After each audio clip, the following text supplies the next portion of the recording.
Doctor Murli Lal, YouTube channel health is a right, सेहत हक है, सेहत हक है। आज हम फिर कोरोना पे बोलेंगे, कोविड-19, क्योंकि थोड़े थोड़े टाइम के बाद कोई नई किस्म आ जाती है कोरोना की। कुछ टाइम पहले डेल्टा किस्म थी जो कि ख़तरनाक थी, अब एक नई किस्म कोरोना की आ गई, वो ओमिक्रॉन। WHO ने 26 नवंबर को इसको नाम दिया ओमिक्रॉन।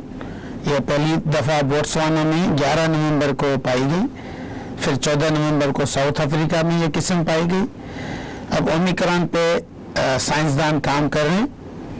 अभी ये पता नहीं है कि ये शदीद बीमारी करेगी या हल्की बीमारी करेगी, मगर ये बीमारी करेगी और इसकी बहुत सारी किस्में हैं ओमिक्रॉन की, डेल्टा से भी ज़्यादा।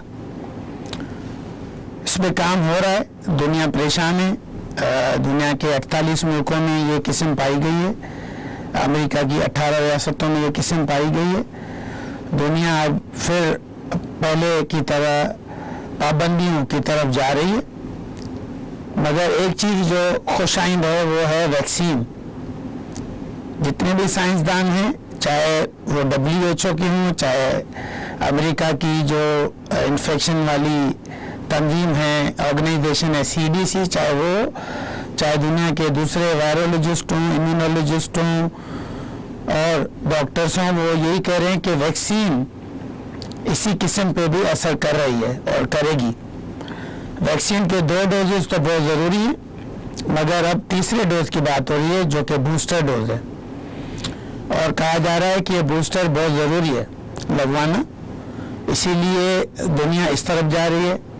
अमेरिका में अब बूस्टर डोजेज तेज़ी से लगना शुरू हो गए।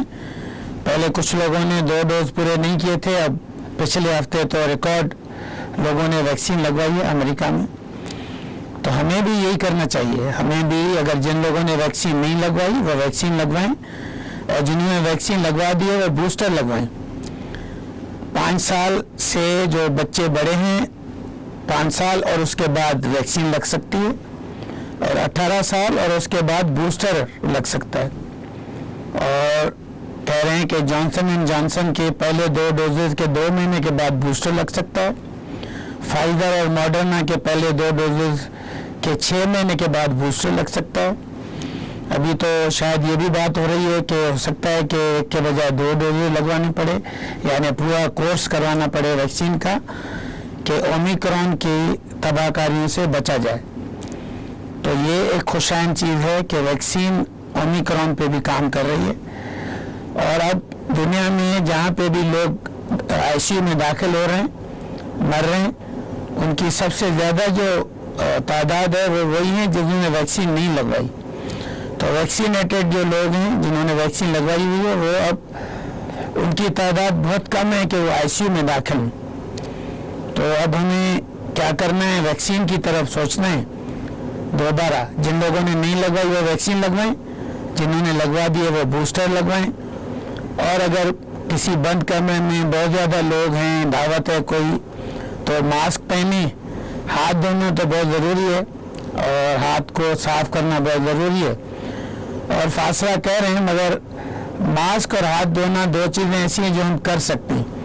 फासला कभी कभी हम नहीं कर पाते, अगर किसी दावत पे जा रहे हैं, किसी बंद जगह पे हैं, तो फासला शायद मुमकिन नहीं हो, मगर मास्क हम पहन सकते हैं हमारे हाथ में, और हाथ हम धो सकते हैं वो हमारे हाथ में। और अगर ये कुछ अलामतें हो जाएं, नज़ला, जुकाम, गले में दर्द, बुखार, सर में दर्द, तो फिर टेस्ट करवाना चाहिए। और ये PCR टेस्ट ओमिक्रॉन को भी तशखीस कर रहा है, और ये PCR टेस्ट मुफ्त हो और घरों में भी किया जाए। जैसे पहली वेव आई थी उसमें हुकूमतों ने काफ़ी तेज़ी दिखाई इसमें, तो अब दोबारा इस तरफ सोचने की ज़रूरत है, ओमिक्रॉन को देखने की ज़रूरत है, और PCR टेस्ट फिर राइज करने चाहिए और मुफ्त में करने चाहिए, और घरों में भी इसकी सहूलत पैदा करनी चाहिए, मौजूद करनी चाहिए।